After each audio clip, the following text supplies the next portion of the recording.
తెలంగాణ రాష్ట్ర ప్రభుత్వం ప్రతిష్టాత్మకంగా నిర్వహించిన నూతన రేషన్ కార్డు పంపిణీ కార్యక్రమం తెలంగాణ రాష్ట్ర మంత్రివర్యులు డాక్టర్ వాకిటి శ్రీహరి ఆదేశాల మేరకు ఈరోజు నర్వ మండలంలోని రాంపూర్ గ్రామంలో నూతన రేషన్ కార్డులు పంపిణీ చేయడం జరిగింది.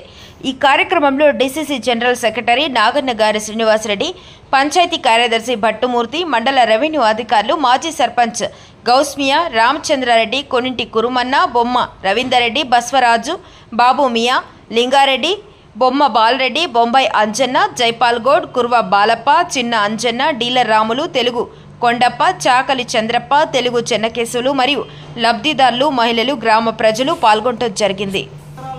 కొత్తగా ఈ ఊరికి ఒక పెళ్లి చేసుకొని వచ్చినటువంటి ఈ గ్రామానికి వచ్చిన కోడలు కానీ ఇక్కడ నుంచి వేరే గ్రామానికి పోయినటువంటి ఈ గ్రామం ఆడబిడ్డకు కానీ రేషన్ కార్డులో పేర్లు బదిలీలకు కూడా అవకాశం లేనటువంటి గత 10 ఏళ్ల పరిపాలనలో ఈ ప్రభుత్వం వచ్చిన 18 నెలల్లో కొత్తగా ఎంతమంది పిల్లలున్న కుటుంబంలో ఉన్నటువంటి ప్రతి ఒక్కరిని యాడ్ చేసుకోవడానికి ప్రజాపాలన అవకాశం కల్పించినందుకు తెలంగాణ రాష్ట్ర ప్రభుత్వానికి మంత్రివర్యులు డాక్టర్ వాకిటి శ్రీహరన్న గారికి ప్రత్యేకమైన ధన్యవాదాలు మన రాంపూర్ గ్రామం తరఫున తెలియజేయడం జరుగుతుంది. అదేవిధంగా ఇంకా చాలా మంది ఈ గ్రామంలో కొత్తగా యాడ్ చేసుకోవాల్సిన వాళ్ళు, కొత్త రేషన్ కార్డులు పెట్టుకోవడం జరిగింది.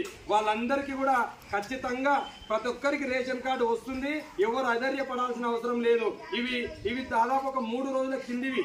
ఇంకా ఈ 2 రోజుల్లో కూడా కొత్తగా యాడ్ కావడం జరిగింది. ప్రతి ఒక్కరికి రేషన్ కార్డు ఇప్పించే బాధ్యత ఈ మంత్రివర్యులు డాక్టర్ వాకిటి శ్రీహరన్న గారు తీసుకుంటారని తెలియజేస్తూ రాబోయే రోజుల్లో గ్రామంలో ప్రతి ఒక్కరూ ఈ ప్రభుత్వానికి, కాంగ్రెస్ పార్టీకి, ఈ గ్రామంలో ఉన్నటువంటి కాంగ్రెస్ పార్టీ నాయకులకు మీరందరూ సపోర్ట్ చేయాలి. మీరు చేతు మాకు సపోర్ట్ చేస్తే గ్రామాన్ని ఇంకా 4 అంతలు ముందరికి అభివృద్ధిలో తీసుకుపోవడానికి మీ అందరూ సహకారం కావాలని చెప్పి కోరుకుంటూ జై హింద్, జై కాంగ్రెస్.